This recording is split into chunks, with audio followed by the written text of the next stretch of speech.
Mambo vipi Tanzania? Karibu tena kwenye chaneli yako pendwa ya MPG Entertainment. Na leo tunakwenda kuizungumzia movie ya Dunia ya Manyanya, episode ya 74, ambapo siri, ujanja na aibu zinachanganya sana maisha ya wahusika. Episode hii ya 74 inaanza Manyanya na Kathy wakiwa nje, huku Kathy akimtongoza Manyanya kwa njia isiyo ya kawaida. Saskia, kilichoniita hapa si mazungumzo. Twende. Kathy anafanikiwa kumshawishi Manyanya kuingia ndani, na Kathy anaonekana kwamba amefaulu kwa kile alichokitaka, na wanaingia ndani. Kathy anavua nguo zote, anabaki uchi kabisa mbele ya Manyanya, akiamini ataweza kumshawishi Manyanya kushiriki naye mapenzi.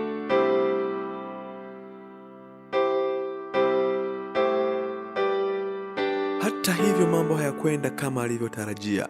Kathy amevua nguo zote akimsubiri Manyanya, lakini Manyanya hakushituka. Badala yake anaonyesha utulivu wake, hali ambayo inamfanya Kathy kushindwa kimsingi na kuanza kuhisi aibu. Mwisho wa siku, Kathy anaaibika kwa kitendo chake, na Manyanya anaonyesha nguvu ya kudhibiti hisia na ujasiri.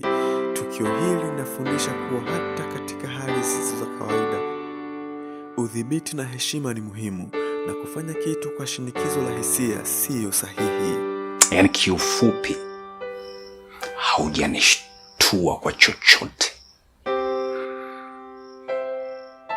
Naam, mpenzi mtazamaji wa MPG Entertainment, tunakuja kugundua kwamba baada ya hili tukio, Kathy anaingia katika mapenzi na mtu mwingine ambaye hakutarajia, ikiwa ni suluhisho ya kuondoa na kuficha aibu aliyokutana nayo kwa Manyanya.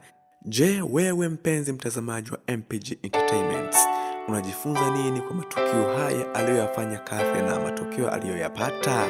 Muda mwingine kwenye maisha tunafanya mambo bila kujali matokeo yatakayokuja kwa kile tulichoamua kukifanya.